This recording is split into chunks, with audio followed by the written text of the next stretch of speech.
کو بھی ہے سمجھ رہے ہیں, پروفیسر کو بھی ہے سمجھ رہے ہیں, معمولی سی چھوٹی موٹی ڈگری کا رندے سب کو استاد ہونا ضروری ہے سمجھ رہے ہیں.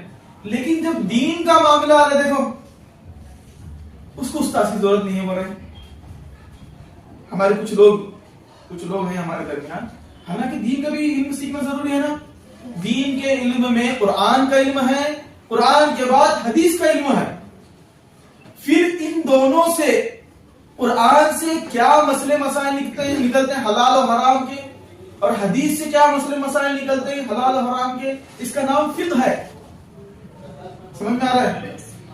پھر قرآن کو دیکھ کر پڑھنا علم تجوید الگ ہے فن. پھر قرآن کو سمجھ کر ترجمے کے ساتھ پڑھنا علم تفسیر ہے.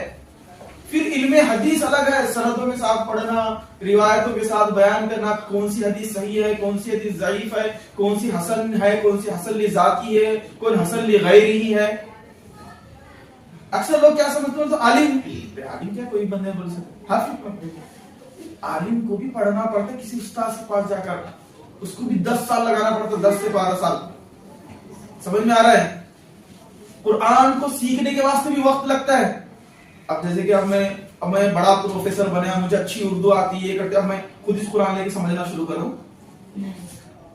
بھائی تمہیں کو ڈاکٹر بننے کے واسطے استاد کے پاس جانا پڑ رہا ہے, انجینئر بننے کے واسطے استاد کے پاس جانا پڑ رہا ہے, تو قرآن کے پاس پڑھنے کے واسطے, قرآن کو سمجھنے کے واسطے کس کے پاس بھی نہیں جاتے؟